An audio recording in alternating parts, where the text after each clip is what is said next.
Hey welcome dear students, let's start our today's topic. आज का बच्चों टॉपिक स्टार्ट करते हैं। सबसे पहले टॉपिक स्टार्ट करने से पहले एक चीज आपको बताना चाहूंगा।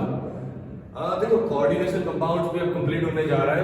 मैक्सिमम टू लेक्चर्स में ये चैप्टर्स भी कंप्लीट हो जाएगा। ऑलरेडी आपका कंप्लीट सिलेबस केमिस्ट्री का 12th इंग्लिश मीडियम के लिए कंप्लीट सिलेबस पूरा एनसीईआरटी आपको हमारे चैनल पे मिलेगा। ऑलराइट, सो बच्चों प्लीज प्लीज प्लीज जाके एक बार पूरा चैनल में से प्लेलिस्ट निकालो एंड उसे ध्यान से देख लो। ओके, सो ये सबसे पहली बात थी। And so let's start our today's topic को स्टार्ट करते हैं। सारे बच्चे अपना सारा काम बंद करके 100% ध्यान यहाँ पे देंगे ताकि आपको पूरा कंसेप्ट एकदम बढ़िया तरीके से समझ में आ जाए। आज का कंसेप्ट है बच्चों में, आज एक टॉपिक बीच में जो आ रहा है ना मेटल कार्बोनिक वाला, वो कल पढ़ाऊंगा। आज पढ़ाने वाला हूं स्टेबिलिटी ऑफ, आज पढ़ाऊंगा स्टेबिलिटी ऑफ कोऑर्डिनेशन कंपाउंड। ये आज का हमारा टॉपिक बनेगा बच्चों। टॉपिक का नाम क्या है? Stability of coordination compound. सबसे पहली बात, कोऑर्डिनेशन कंपाउंड्स क्या होते हैं याद है आपको? चलो फिर से एक बार एक एग्जांपल के और सब देखेंगे। मान लो मैंने यहां पे लिखा K4FeCN6, potassium hexacyanide of ferrate, potassium hexacyanide of ferrate 2। Clear? तो ये होता है बच्चों हमारा कोऑर्डिनेशन कंपाउंड। और मैंने पहले लेक्चर में आपको बताया था, आप पहला लेक्चर जाके देखो कि जहां पे मैंने कोऑर्डिनेशन कंपाउंड से डबल सॉल्ट के बारे में आपको एक्सप्लेनेशन दिया है ना बच्चों, वहां पे मैंने आपको समझाया था बहुत अच्छे तरीके से कि कोऑर्डिनेशन कंपाउंड्स को अगर पानी में डाला जाए तो वो आपको जनरली किस तरह से एवरेज होके देते हैं। 4K+ मिलेगा, सही है, प्लस आपको क्या मिलेगा बच्चों यहाँ पे FeCN6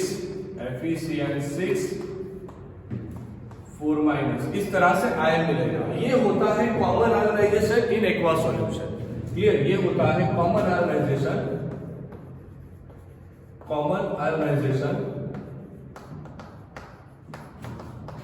in aqua solution.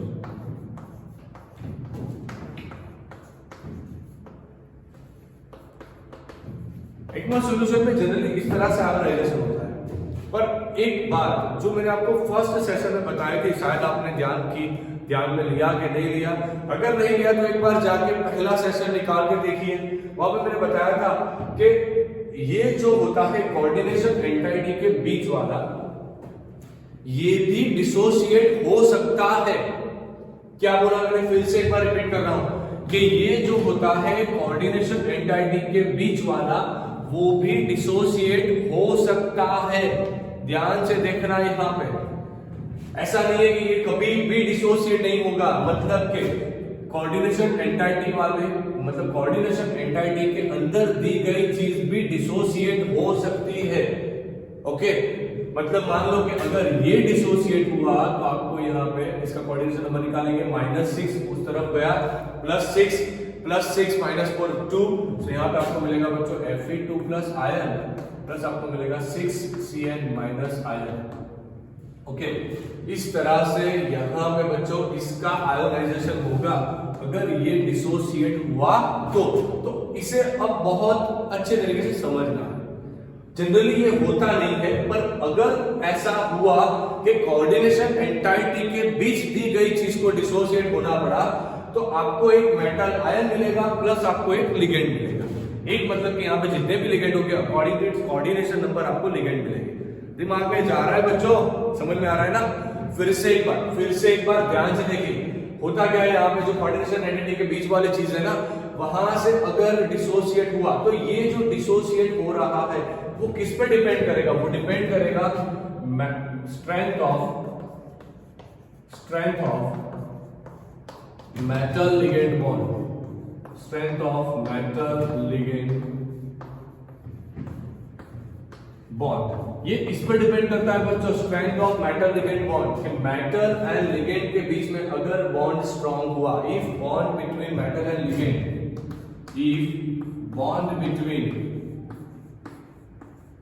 if bond between metal and ligand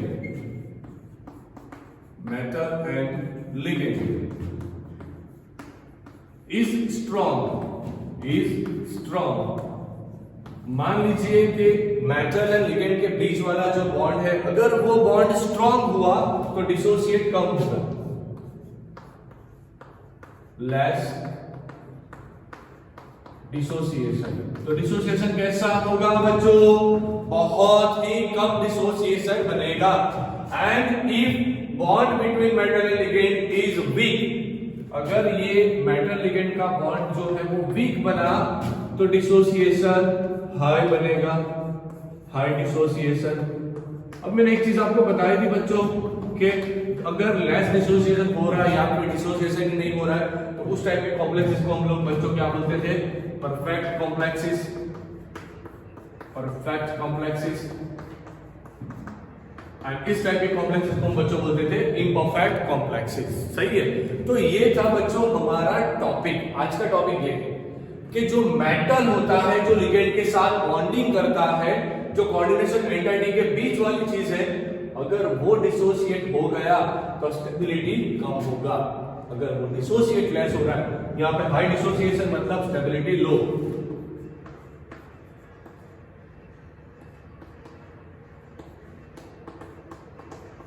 and यहां पे बच्चों आएगा हाई स्टेबिलिटी। ओके, तो ये चीज आपको समझनी है यहां पे बच्चों, बहुत गौर कीजिए, यहां पे ध्यान से देखिए।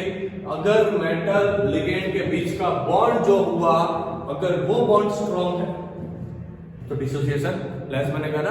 अगर डिसोसिएशन लेस हुआ तो कॉम्प्लेक्स परफेक्ट कॉम्प्लेक्सेस, उस केस में स्टेबिलिटी हाई स्टेबिलिटी कहलाता है। ओके, एंड अगर डिसोसिएशन हाई हुआ तो स्टेबिलिटी लो कहलाता है कि कॉम्प्लेक्स स्टेबल नहीं है, वो अच्छे से डिसोसिएट हो रहा है। कॉम्प्लेक्स स्टेबल कब बनेगा? जब वो लेस डिसोसिएट हो। दिमाग में ये बात समझ में आया कि नहीं आया? चलो बहुत अच्छा। तो जनरली हम लोग करते क्या है यहाँ पे? देखो यहाँ पे हम लोग एक एग्जांपल लेंगे। मान लो मैं यहाँ पे एक एग्जांपल लिख रहा हूँ, यही एग्जांपल ले रहे हैं हम लोग FeCN6 4-। ओके,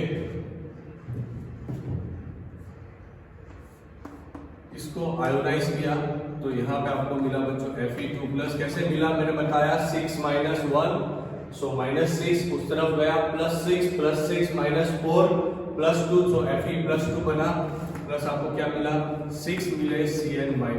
ओके, तो इस तरह से जो डिसोसिएट हुआ, इसके लिए डिसोसिएशन कांस्टेंट यहाँ पे हम लिखेंगे बच्चों इंस्टेबिलिटी कांस्टेंट। इंस्टेबिलिटी कांस्टेंट, या फिर इसे ही बोलेंगे हम लोग डिसोसिएशन कांस्टेंट। डिसोसिएशन कांस्टेंट जिसका सिंबल हम देंगे बच्चों Ki। Dissociation constant Ki can be written as, कैसे लिखोगे आप डिसोसिएशन कांस्टेंट को? तो जो आप इक्विलिब्रियम में पढ़े हो उसी तरह से लिखना है। Fe2+ यहाँ पे आएगा। ओके, एंड यहाँ पे जाएगा Cn-6। डिनोमिनेटर में क्या जाएगा बच्चों? FeCN6 4-। ये पूरा है, मतलब बच्चों ये ध्यान रखना, यहाँ पे ये जो चीज है ना, इसे पूरा इंटैक्ट लिखते हैं चलो, ताकि आपको कंफ्यूजन ना हो। जनरली मैथमेटिकली रॉन्ग है, कभी स्क्वायर ब्रैकेट के बाद दूसरा स्क्वायर ब्रैकेट नहीं आता बच्चों, पर ये स्क्वायर ब्रैकेट नहीं है, कोऑर्डिनेशन एंटाइटी है, तब ये चीज चलेगी। ठीक है, सही है। ओके, बाकी बच्चे कंफ्यूज हो जाते हैं कि इसका पावर रेज़ टू -4 करते हैं तो कैलकुलेशन में गलतियां हो जाती है, वो और नहीं करना है। ओके, तो ये हो गया हमारा इंस्टेबिलिटी कांस्टेंट, मतलब कि अगर इसका कंसंट्रेशन हाई मिल रहा है, ध्यान से देखना, इक्विलिब्रियम के टाइम पे अगर इन लोगों का कंसंट्रेशन हाई मिल रहा है, ये डायरेक्टली प्रूव कर रहा है कि आयंस ज्यादा मिल रहे हैं, मतलब कि कॉम्प्लेक्स में जो कोऑर्डिनेशन एंटिटी के बीच था वो ज्यादा टूट रहा है, तो यही बनता है इंस्टेबिलिटी कांस्टेंट Ki या फिर डिसोसिएशन कांस्टेंट। तो अब इसका एसोसिएशन करके देखें तो क्या होता है, तो यही रिएक्शन को रिवर्स कर दो, रिवर्स दिस रिएक्शन, यही रिएक्शन को रिवर्स कर दो। तो यहाँ पे आपको क्या मिलेगा बच्चों? Fe2+ मिलेगा प्लस 6 Cn- मिलेगा। ओके, एंड हम लोग इससे बनाएंगे बहुत अच्छा खासा FeCN6 4-। मैं एक चीज आपसे क्लियर कर दूं बच्चों, यहाँ पे जो मैंने एग्जांपल लिया ना K4 FeCN6, it's a very perfect complex, मतलब कि ये जनरली इतना आसानी से डिसोसिएट नहीं हो जाता। जितने आसानी से मैं यहाँ पे लिख रहा हूँ उतने आसानी से वो डिसोसिएट नहीं हो जाता। ओके, तो इसके लिए बच्चों लिखा जाएगा stability constant, stability constant, stability constant. Okay, या फिर आप बताओ कि इसके लिए association constant, association constant, association constant. कैसे लिखोगे आप लोग बच्चों एसोसिएशन कांस्टेंट या फिर स्टेबिलिटी कांस्टेंट? उसका सिंबल देना है बीटा। सिंबल क्या है? Beta. Okay, so beta is equal to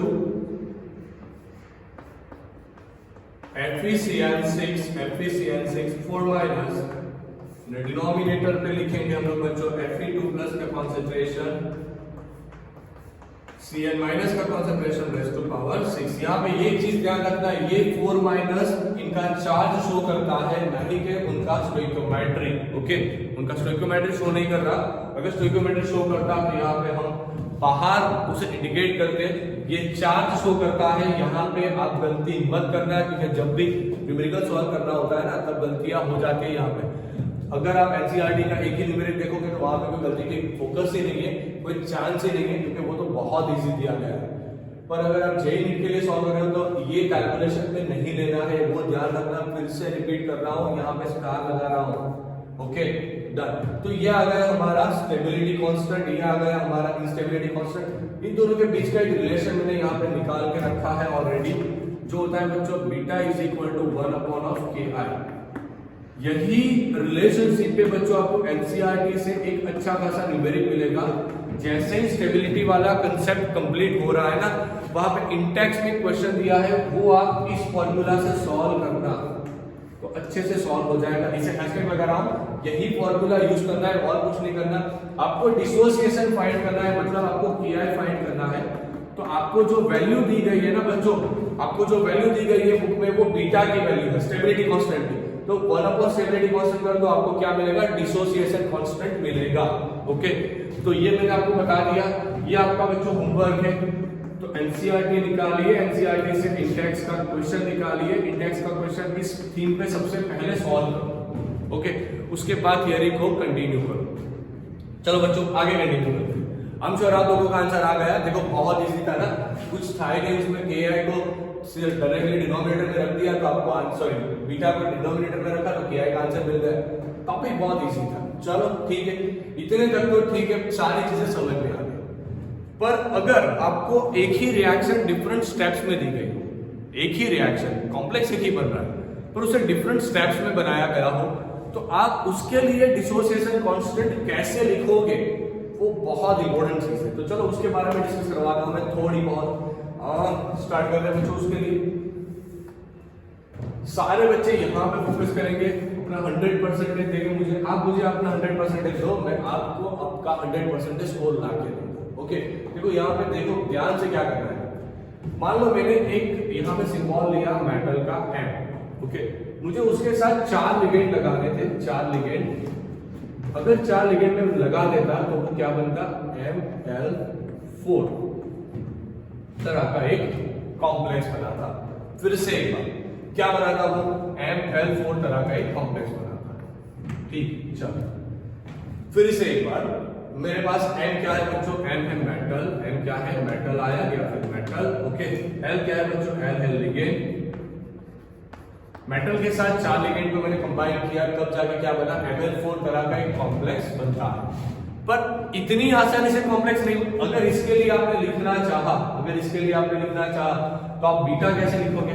सो आप बीटा लिखोगे बच्चों जनरली ML4 का कॉन्सेंट्रेशन, ML4 का कॉन्सेंट्रेशन। ये तो चीज आती है ना, आपको करना कुछ नहीं है, प्रोडक्ट का कॉन्सेंट्रेशन डिवाइड बाय रिएक्टर का concentration.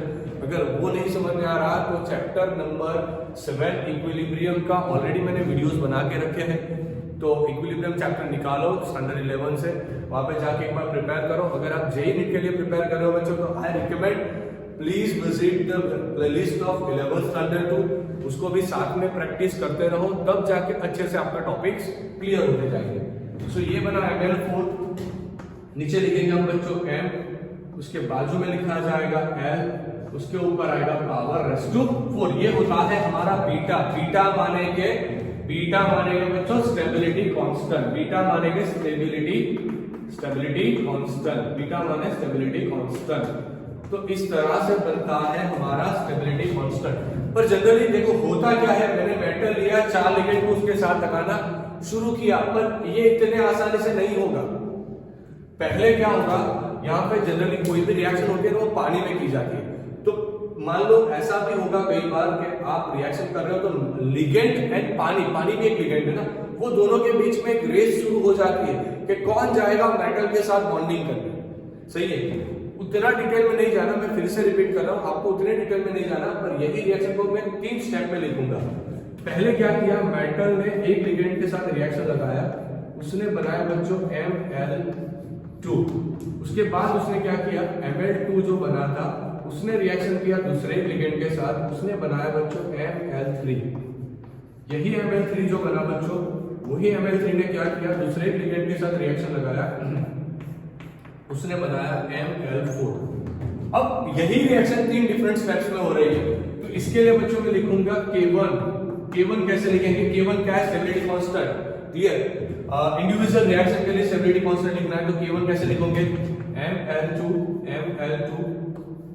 Divide by M divide by L लिखेंगे हम। इसके लिए K2 कैसे लिखेंगे बच्चों, ये रिएक्शन के लिए K2, for this reaction K2 का वैल्यू कैसे लिखेंगे, Ml3 डिनोमिनेटर में क्या लिखेंगे बच्चों, Ml2 एंड L, एंड ये गिवन रिएक्शन के लिए K3 लिखना है, तो K3 कैसे लिखोगे, K3 is equal to Ml4 divide by Ml3।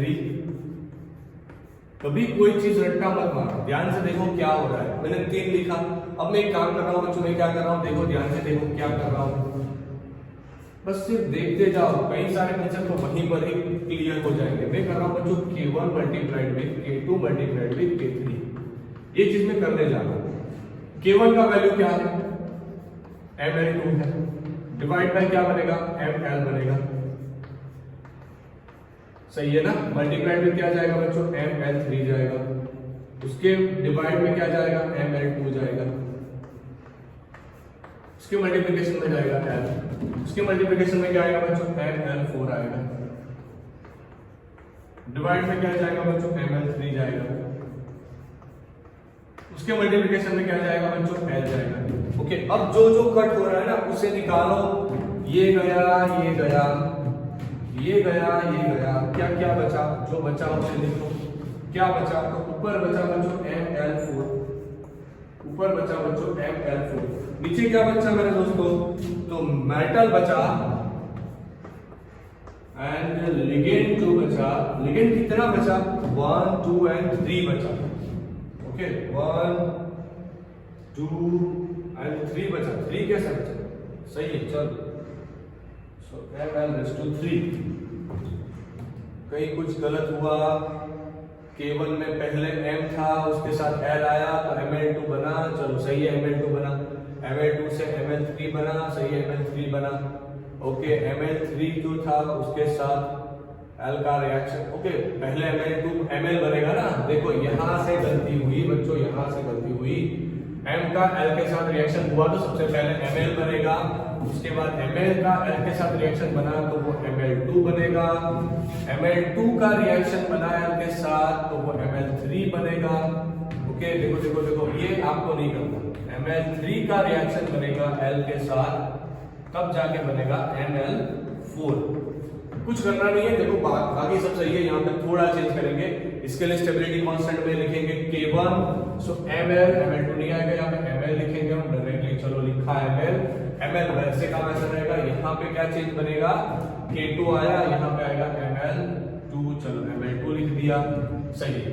तो डिवाइड में Ml जाएगा, डिवाइड में Ml जाएगा, गया डिवाइड में Ml, उसके साथ L जाएगा, चलो ठीक है। इसके लिए बच्चों K2 लिखा, इसके लिए K3 में क्या लिखा, Ml, यहाँ पे जाएगा Ml3, यहाँ पे जाएगा Ml3, डिवाइड में जाएगा Ml2, कुछ है नहीं बच्चों, बहुत इजी है। ओके, Ml2 जाएगा, L आएगा। ओके, यहाँ पे हम लिखेंगे K4, तो एक और मल्टीप्लिकेशन फैक्टर ऐड हो जाएगा, फिर से करेंगे, कोई बात नहीं। K4 हम लिखेंगे बच्चों Ml4 divide bye ml4 divide by ml3 in bracket L। चलो ठीक है, फिर से ये सारी चीजें करेंगे। चल यहां से थोड़ा चेंज करना पड़ेगा ना।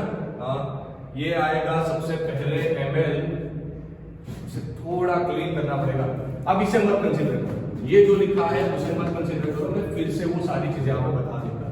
Okay, K1 multiplied with K2 multiplied with K4। Okay, तो यहाँ पे करते हैं। चलो वो चीज कोई बात नहीं, इसे मत कंसीडर करो। यहाँ पे रफ करने वाला कपड़ा भी नहीं है, बाकी साफ कर देता कोई बात नहीं। देखो इसे मत कंसीडर करना, इसे कंसीडर नहीं करना है। ओके डन, ऑलराइट, इसे मत कंसीडर करो। K1 multiplied with K2 multiplied with K3 multiplied with K4। K1 क्या आया? K1 आया ml divide by ml। Okay, multiplied में क्या करोगे? K2, K2 का वैल्यू क्या है? ml2 divide by ml and L। K3 का वैल्यू क्या है? K3 का वैल्यू ml3 डिवाइड बाय क्या आएगा? ml2 एंड L आएगा। ओके, मल्टीप्लाइड विद K4 करो, ml4 divide by ml3 and L आएगा। ओके, देखो अब कुछ करना नहीं है, बहुत आसान तरीके से सब वही जो अभी किया वो ml गया, ml2 गया, ml3 गया, क्या बचा? तो ऊपर बचा ml4 डिवाइड बाय एक सिंगल मेटल बचा, ठीक है, 1 2 3 4 4 लिगेंड बचा, सो L4। तो ये क्या है बच्चों? ml4 ये क्या चीज है? ये है बीटा। इसका डायरेक्टली मतलब होता है कि K1 multiplied with K2 multiplied with K3 multiplied with K4 is equal to बनता है बीटा।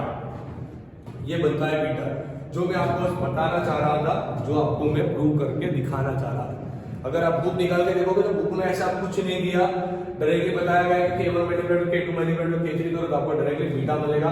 यहाँ पे बीटा 4 बुक में लिखा है तो उसका मीनिंग सेम ही होता है। ओके, तो ये था स्टेबिलिटी कांस्टेंट या फिर कोई भी कॉम्प्लेक्स कितना स्टेबल है उसे फाइंड करने वाला टेक्निक। उसका टेक्निक ये है कि आप कैसे फाइंड करोगे कोई भी कॉम्प्लेक्स आपको जो दिया गया है वो कितना स्टेबल है, वो किस तरह से आप फाइंड करोगे। तो ये फाइंड किया जाता है इस तरह से।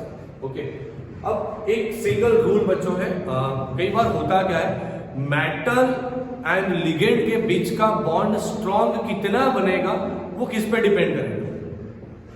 क्योंकि फाइनली स्टेबिलिटी तो उसके ऊपर डिपेंड कर रही है ना, कि मेटल लिगेंड के बीच का जो बॉन्ड है वो ज्यादा स्ट्रॉन्ग बना तो वो डिसोसिएट आसानी से नहीं होगा, अगर वही बॉन्ड वीक बना तो आसानी से डिसोसिएट हो जाएगा। तो क्वेश्चन यही आता है कि ये जो बॉन्ड की स्ट्रेंथ है वो किस पे डिपेंड करती है? तो बॉन्ड की स्ट्रेंथ जनरली डिपेंड करती है बच्चों मेटल आयन के चार्ज पे। मेटल आयन के चार्ज पे डिपेंड करती है। चार्ज जितना बड़ा उतना अच्छा खासा कॉम्प्लेक्स का स्टेबिलिटी बढ़ेगा। सही है, दिमाग में गया। दूसरा क्या है बच्चों? दूसरा किस पे डिपेंड करती है? दूसरा डिपेंड करती है लिगेंड जितना अच्छा बेस होगा, उतना अच्छा ये बॉन्डिंग करेगा। सही है। अब देखो मैं एक चीज आपको यहाँ पे बताऊंगा, नेक्स्ट लेक्चर का हिंट भी यहाँ पर दे रहा हूँ। कार्बन मोनोऑक्साइड CO वो दो तरह से बॉन्डिंग कर पाता है, एक तो sigma bonding and vacant orbit से पाई बॉन्डिंग, मतलब दो तरह से बॉन्डिंग करता है मेटल के साथ। इसीलिए कार्बन मोनोऑक्साइड या कार्बोनिल को स्ट्रॉन्गेस्ट लिगेंड बताया जाता है। एंड इसके ऊपर से ही मेटल कार्बोनिल्स हम नेक्स्ट लेक्चर्स में पढ़ने वाले हैं। ओके, अब एक साइंटिस्ट था बच्चों, इरविंग विलियम्स नाम के जो साइंटिस्ट थे, उन्होंने एक रूल दिया जो आपको बच्चों जेईई मेन के लिए बहुत ज्यादा इंपॉर्टेंट हो जाएगा। अगर आप जेईई मेन का प्रैक्टिस कर रहे हो ना तो इरविंग विलियम्स रूल से आप बहुत सारे प्रॉब्लम्स आसानी से सॉल्व कर पाओगे। उन्होंने क्या बताया, जो 3D ट्रांजिशन सीरीज होती है, 3D ट्रांजिशन सीरीज आपको याद है ना, स्कैंडियम से लेके जिंक तक का। ओके, वहां पे